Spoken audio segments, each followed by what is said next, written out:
बिस्मिल्लाहिर्रहमानिर्रहीम। आप देख रहे हैं Sagheer Asad official YouTube channel. आज की ये वीडियो बहुत ही इम्पोर्टेंट है और ख़ास तौर पर पाकिस्तान की यूथ के लिए बड़ी ज़बरदस्त है, क्योंकि पाकिस्तान एक वाहिद मुल्क है जिसमें यूथ अक्सरियत रखती है, नौजवान अक्सरियत रखते हैं।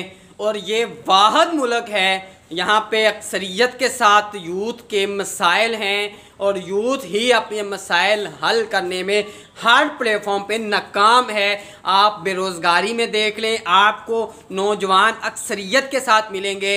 आप हेल्थ के मामले पे देख लें, आपको नौजवान अक्सरियत के अंदर नज़र आएंगे। आप जराइम में देख लें, आपको नौजवान अक्सरियत के साथ नज़र आएंगे। आप हर जगह किसी जगह देख लें, आपको अक्सरियत के साथ यूथ नज़र आएगी। मैंने तो लाहौर की और इस्लामाबाद, पिंडी की सड़कों पे, पेशावर की सड़कों पे मांगने वालों को भी यूथ में देखा है। मतलब ये आलम है। और मैं आज ये बताना चाहता हूँ कि मेरे मुल्क के नौजवानों के साथ क्या हो रहा है और इनके साथ क्या होना चाहिए था और इनको क्या ऐसा करना चाहिए कि इनको अपने राइट्स मिल सके, इनको अपने हकूक़ मिल सके, इनको अपने हक मिल सके। उसके लिए पाकिस्तान के नौजवानों को क्या करना पड़ेगा। नंबर 1, पूरे मुल्क के अंदर नौजवान मुख्तलिफ़ तबकों के अंदर और मुख्तलिफ़ कैटेगरीज़ के अंदर तकसीम है। कुछ नौजवान ऐसे हैं, बल्कि अक्सरियत के साथ नौजवान ऐसे हैं जो मुख्तलिफ़ बड़ी पॉलिटिकल पार्टी के साथ अटैच हैं, और कुछ लोग ऐसे हैं नौजवान ख़ास तौर पर जो बड़ी मुख्तलिफ़ मकतबा फ़िक्र से ताल्लुक़ रखने वाली मजहबी पार्टियों से जो है ताल्लुक़ रखते हैं और अटैच हैं। ख़ास तौर पे KPK के अंदर जो है यूथ की अक्सरियत हमें मुख्तलिफ़ मजहबी जमातों के साथ अटैच नज़र आती है। और इसी तरह एक वो तबका है नौजवानों का जो इंडस्ट्रीज़ के अंदर वर्कर लेवल पर काम करता है और किसी के साथ उसका कोई मामला नहीं है, जस्ट उसको चाहिए 2 वक्त का खाना। ये तबका सिर्फ अपने खाने तक महदूद है। और मज़े की बात यह है कि इस तबके को खाना पीपल्स पार्टी दे तो ये उसका नारा लगा देगी, PTI दे तो ये उसका नारा लगा देगी, PMLN दे तो ये उसका नारा लगा देंगे। मतलब ये कि इनको गरज है जस्ट 2 वक्त के खाने की। अब ये 2-3 मैंने कैटेगरीज बताई, कैटेगरीज इससे ज़्यादा भी हैं, इससे मुख्तलिफ लोग हैं। यानी कुछ नौजवान हैं वो फिल्म इंडस्ट्री के पीछे भाग रहे हैं सिर्फ बेरोज़गारी की वजह से। कुछ नौजवान जो हैं वो जनाब मुख्तलिफ ऐसे कामों में हैं जो होने ही नहीं होते, ठीक है। कुछ नौजवान ऐसे हैं वो अपनी डिग्रीज़ पकड़ के बहुत सारे लोगों के पीछे घूम रहे हैं कि हमें कोई जॉब मिल जाए। तो अब बात ये तो है हमारी कैटेगरीज हमारे नौजवानों की।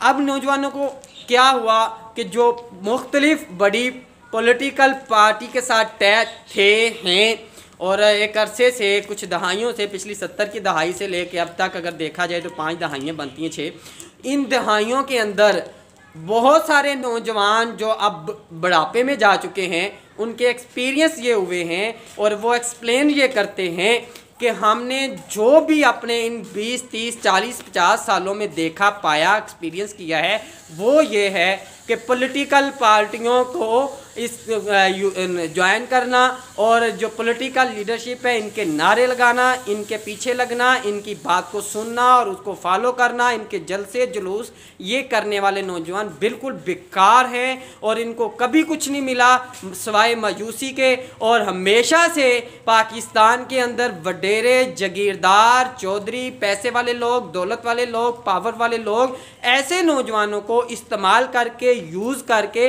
और इनकी यूज़ करते करते सीढ़ियां बना के आगे निकल जाते हैं और बाद में इनको 1-2 वक्त की रोटी के लिए नौकरी तक नहीं दी जाती। ये है उस तबके का एक्सपीरियंस। मजहबी तबके का इससे भी थोड़ा हटके है।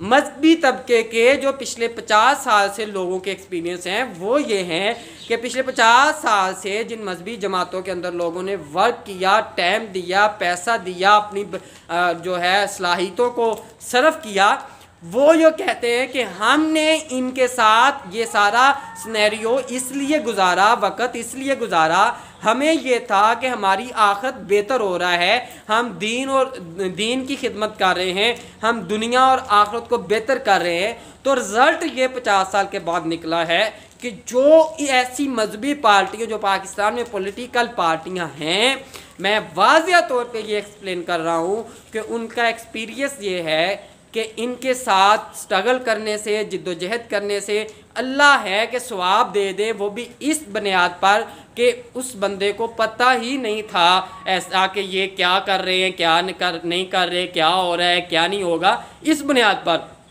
अदरवाइज़ इनके साथ टाइम सर्फ करना, वक्त लगाना, पैसा लगाना और इनके साथ जो हमने किया वो फजूल था, टाइम वेस्ट था। बल्कि अगर लोग ये कहते हैं, नौजवान और जो बुढ़ापे में लोग चले गए हैं, कि इससे ना हम दुनिया ही बेहतर कर सके हैं और ना ही हमें उम्मीद है कि हमारी आखिरत इससे बेहतर होगी, बल्कि हमने इस मामले से क्या हुआ है कि तकसीम हुए हैं, हम लोग ग्रोहों में तकसीम हो गया। अब तो पाकिस्तान में इतने ग्रोह बन गए हैं, इतने मसलक बन गए हैं, इतने ज़्यादा बन गए हैं कि मुझे लगता है हदीस थी 73 फ़िरके बनेंगे, यहाँ पे कई 73 बन चुके हैं।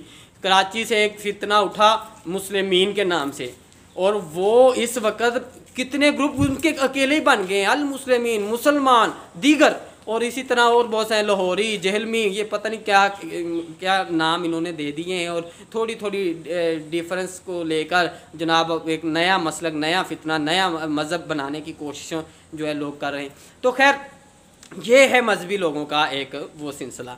तो जो है इंडस्ट्री जो मैंने बताया है कि हेल्पर वर्कर लेवल के लोग हैं और जिनका मकसद 2 वक्त का खाना था, उनका थोड़ा मैं वाज़ह तौर पे बता दूं। जो आज से पीछे 70 की दहाई से लेके या 80 की दहाई से 90 की दहाई से जिनको 30-40 साल एक्सपीरियंस हुए हैं, उनका ये मानना है कि जिन लोगों ने, जिन नौजवानों ने 80 से लेके 90 से लेके 2000 से लेके सिर्फ ये अपना माइंड रखा है कि हमने इंडस्ट्री में काम करना है, फैक्ट्रियों में काम करना है, लेबर में काम करना है और सिर्फ 2 वक्त के खाने को मद्देनज़र रख के किया है, उनका कहना यह है कि हमें 30, 40, 50, 60 साल हो गए हैं, हम वहीं रहे हैं, हम 2 वक्त के खाने से तीसरे वक्त के खाने तक नहीं जा सके। क्यों? क्योंकि उनका माइंड ये हमेशा रहा है कि हमने 2 वक्त का खाना, और जब आपका माइंड ये रहेगा कि आपने 2 वक्त का खाना हासिल करना है तो आपको 2 वक्त का खाना ही मिलेगा। तब तक आपको तीसरे वक्त का खाना मैसर नहीं आएगा, जब तक माइंड नहीं आप बना लेंगे कि मुझे तीसरे वक्त के खाने के लिए स्ट्रगल करना है, मुझे तीसरे वक्त का खाना भी मिलेगा। और मिलने के साथ आपको अल्लाह के ऊपर इतना यकीन होना चाहिए कि मिलेगा। ये नहीं होना चाहिए कि आप स्ट्रगल ही नहीं करते। नंबर 1, अगर आप स्ट्रगल करेंगे भी तो आप निकलते हैं, एक दरवाज़ा खटखटाते हैं, आपको वहाँ से ना होता है, 2 खटखटाते हैं, वहाँ से ना होती है, तीसरा खटखटाते हैं, ना होती है, तो आप वापस घर चले जाते हैं कि मैं तो आगे बढ़ नहीं सकता, मुझे तो कोई भी घास ही नहीं डाल रहा। ऐसा नहीं है। आप तीसरे की चौथे पे जाएँ, 5वें पे जाएँ, 6ठे पे जाएँ, 99 पे जाएँ, 100 पे चले जाएं, यकीन करें आपको 101 पे जाके भी कामयाबी मिल सकती है। और ऐसी माजी में बहुत सारी एग्जाम्पल्स मौजूद है कि लोगों को कहाँ जाकर कामयाबियाँ अल्लाह की तरफ से मिला करती थी।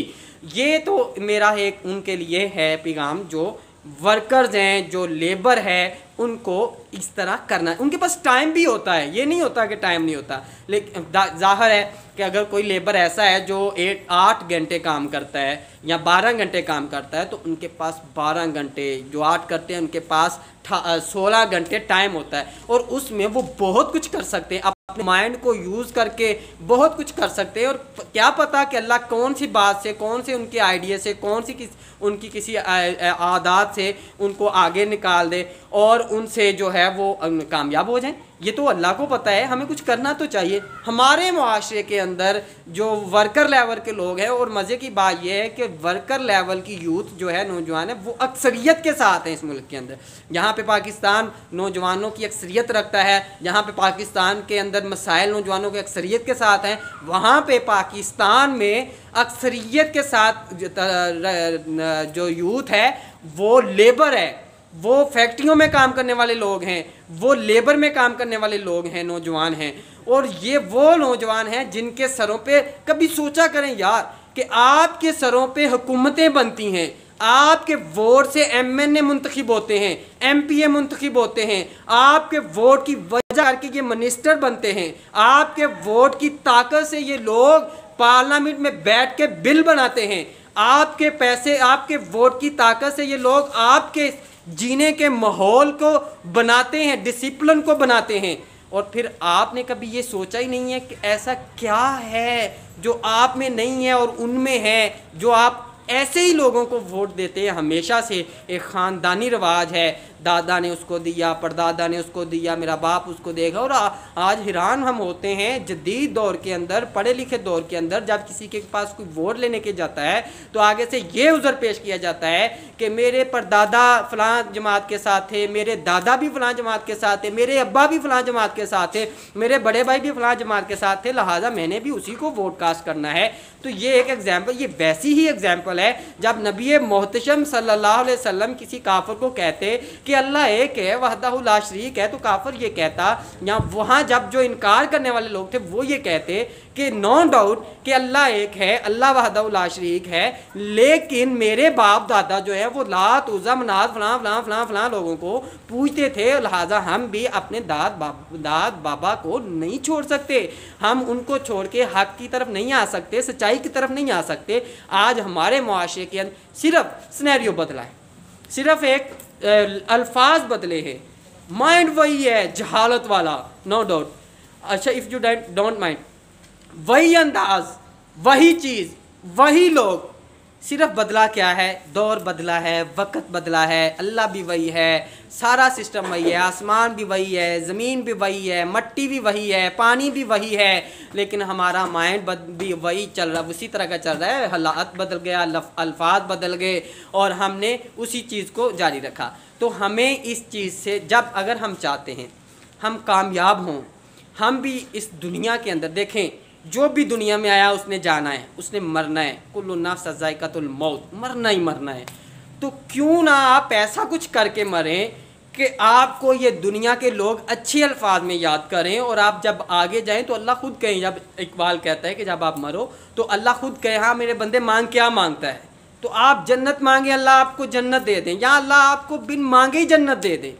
तो ये इस तरह की अगर आप ज़िंदगी गुजार लें तो वो ज़्यादा बेहतर है। आप तारीख़ उठा के देखें, दुनिया के अंदर आदम अलैहिस्सलाम से लेके आज इमरान खान तक, सदर ट्रंप तक, मोदी तक, आप तारीख़ उठा लें, हिस्ट्री शाहद है कि जब भी कोई इनकलाब बरपा आया दुनिया के अंदर, जब भी चेंज आया दुनिया के अंदर, जब भी निज़ाम बदले दुनिया के अंदर, जब भी दुनिया बदली है तो वो गरीब लोगों की बदौलत बदली है। और अच्छा, वो जब भी कोई जंग हुई, इनकलाब आए, और उनमें यूथ की अक्सरियत हुआ करती थी, नौजवानों की अक्सरियत हुआ करती थी। आप 313 को देख लें, ओहद को देख लें, हुनैन को देख लें, जितने गज़वे हुए सबको देख लें, आप उसके बाद के आज तक के जितने भी मैदान लगे हैं उसको देख लें, आप जंग अज़ीम दोम को देख लें, जंग अज़ीम अव्वल को देख लें, सब के अंदर आपको यही नज़र आएगा कि नौजवान थे, अक्सरियत के साथ नौजवान थे। और फिर आप ये देखेंगे कि वो नौजवान किस कैटेगरी के थे, क्या वो बहुत माल दौलत रखते थे, क्या वो बहुत असला रखते थे, क्या उनके पास बहुत ज़्यादा ताकत होती थी, क्या वो जिस्मानी तौर पे बहुत मजबूत हुआ करते थे? ऐसा कुछ भी नहीं था। ऐसे लोग थे जो हालात से टकराए हुए थे, ऐसे लोग हुआ करते थे जो मजबूर हुआ करते थे। इवन मैं ये कहूँगा ऐसे लोग थे जो ये समझते थे मरना तो है ही, तो क्यों ना जंग लड़ ले, तो उनको कामयाबियाँ मिल जाया करती थी उनको बल्कि मैं कल थोड़े दिन पहले एक वाक़या पढ़ रहा था, बल्कि ये वाक़या एक नबी अलैहिस्सलाम के आने का पहले, आपने सुना होगा हातिम ताई बहुत मशहूर गुज़रे हैं नबी अलैहिस्सलाम के दौर से पहले को, उसके घर वाले उसको इतना बुरा भला कहते थे, नकम्मा कहते थे, तंग करते थे कि ये तो एक बात से वज़न है हमारे ऊपर, बोझ है, इसके अलावा कुछ भी नहीं है। तो वो ताने सुनता रहता, परेशान रहता, ताने सुनता घर वालों के, और परेशान ख़ानदान वाले ताने देते। एक दिन क्या हुआ कि तंग आके खुदकुशी करने का प्लान किया। घर से ये नियत लेके निकला कि यार अब मुझसे ताने घर वालों के नहीं सुने जाते, भाइयों के, बहनों के, चाचाओं के, तायाओं के, जो भी थे रिश्तेदार बटावर, कि हम मुझसे नहीं सुने जाते तो अब मैंने मर जाना है, खुदकुशी कर लेना है। तो वहाँ से निकला, एक गार के अंदर पहाड़ थे वहाँ पे घुसा और घुसता चला गया, इतना आगे गया कि आगे उसे एक रोशनी नज़र आई, और रोशनी इस तरह थी जैसे कुछ चीज़ जगमगा रही है। तो इसने अपने माइंड के अंदर ये तख़य्युल लेके आया, ये ख्याल किया कि ये जो रोशनी ये नज़र आ रहा है, चमक रहा है, ये एक नाग है, सांप है और ये मुझे डस लेगा तो मैं मर जाऊंगा। तो इसने तेज़ी पकड़ी कि मैं इसके मुंह में अपना हाथ दे दूंगा जाके और ये मुझे डस ले और मैं मर जाऊंगा। और जब वो तेज़ी के साथ आगे बढ़ा और जब उसने आगे जाके देखा तो जो वो रोशनी था वो सांप की रोशनी नहीं था, वो बहुत बड़ा एक ख़जाना था, बहुत बड़ा वहाँ पे एक ज़ख़ीरा था ख़जाने का। और उसने जब वो समेट लिया अब, और उसकी खुशी की इंतहा ना रही। वो ख़जाना लेके जब घर जाता है और घर जाके फिर एक वक़्त आता है कि उस मक्का के अंदर, मक्का की सरज़मीन के ऊपर इतना बड़ा एक उसने देग बनाया जहाँ से पूरा अहले मक्का खाना खाया करता था। और तब के लोग बताते हैं कि वो जो लोग खाया करते थे वहाँ आके वो तो अलग थे, और ऐसे लोग जो सफ़ेद पोश जिनको आज हम कहते हैं, जो शर्म के मारे वहाँ खाने के लिए नहीं आते थे, उनके घरों तक रिसाई होती थी डेली। मतलब सबको ये खाना देता था, इतना ज़्यादा उसे अल्लाह ने नवाज दिया। अब ज़रा थोड़ा सा आप सोचें, ख्याल करें, तसव्वुर में लेके आए कि एक बंदा, वो बंदा जो घर वालों के ख़ानदान के तानों से तंग आके खुदकुशी करने के लिए जा रहा था, अल्लाह ताला ने उसे कितना नवाज दिया। और यहाँ पे बात सिर्फ ये है कि इससे पहले उसने कभी स्ट्रगल ही नहीं की। उसने स्ट्रगल की, जिद्दोजहद की, खुदकुशी करने की, निकला घर से, इरादा किया, मंजिल का तयन किया कि मैंने खुदकुशी करनी है, फ़लाँ गार पे जाके करनी है। तब देखे जब उसने स्ट्रगल की तो स्ट्रगल का रिज़ल्ट मिला। तो ये मैं कहना चाहता हूँ नौजवानों से कि आपको स्ट्रगल का फल मिलेगा, रिज़ल्ट मिलेगा, आप करें तो सही। अब आप एक तयन कर लेते हैं कि मैंने फैक्ट्री में जाना है, लेबर का काम करना है और उसके बाद बस घर में ही रहना है, तो आप मुझे बताएं आपको कैसे कामयाबी मिलेगी। आप अपने माइंड के साथ सोचा करें कि अल्लाह ताला ने आपको क्या सलाहियतें दी हैं, आपके अंदर ऐसा क्या टैलेंट है जो दूसरों में नहीं है और आप दिखा सकते हैं। आप उस टैलेंट के ज़रिए आप एक अपने आप को मनवा सकते हैं, अपना रोज़गार का सिस्टम बेहतर कर सकते हैं और इंसानी जो बरादरी है उसकी खिदमत कर सकते हैं, मखलूक खुदा की खिदमत कर सकते हैं, या कुछ भी कर सकते हैं।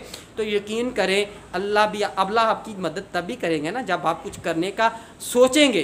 तो आप सबको चाहिए, जहाँ जहाँ आप लेबर हैं, ख़ास तौर पे मैं लेबर से कह रहा हूँ कि आपको इसके हवाले से अपने माइंड को यूज़ करना चाहिए और माइंड को यूज़ करते हुए इस पे अपना काम करना चाहिए, ताकि अल्लाह रब्बुल इज़्ज़त आपको आइडियाज़ दे और उस पर आप काम करें, आप स्ट्रगल करें और आप आगे निकले, कामयाब हों और आप इस लेबर से निकल के आगे बढ़ सकें। दूसरा तबका मैंने बताया कि जो पॉलिटिशियंस के पीछे होता है, उनसे भी मैं कहता हूँ अब उनका एक्सपीरियंस भी हो गया है।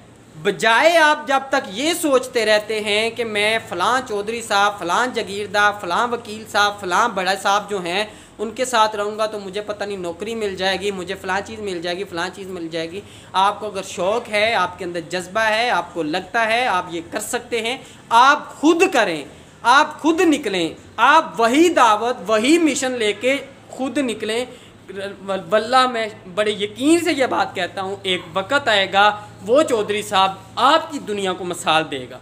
तो ये चीज़ें हमें अपने ऊपर लेना है। जब हम खुद कुछ करने निकलेंगे तो अल्लाह हमारी मदद करेगा, हमें किसी की तरफ नहीं देखना चाहिए। ये मेरा आज का पाकिस्तान के नौजवानों को ख़ुसूसी पैगाम था। और पाकिस्तान के नौजवानों, याद रखना, अगर आप खुद हिम्मत नहीं करेंगे, आप खुद स्ट्रगल नहीं करेंगे, आप खुद जिद्दोजहद नहीं करेंगे तो आप एक सदी होने को है जलील होते आ रहे हैं, जलील हो रहे हैं और जलील होते रहेंगे। आप जलालत आपका मुकद्दर बन जाएगी। आप चाहते हैं, मैं भी चाहता हूं कि हम जलालत से निकलें, हम जलालत को हटाएं, तो हमें स्ट्रगल करना पड़ेगा, जिद्दोजहद करना पड़ेगा, सोच विचार करना पड़ेगा और अपने हालात को बदलने के लिए मैदान में निकलना पड़ेगा। यहाँ मैं लास्ट पे ये बता दूँ, कल हमारा है और उस कल को हासिल करने के लिए हमें निकलना पड़ेगा, स्ट्रगल करना पड़ेगा। बहुत शुक्रिया।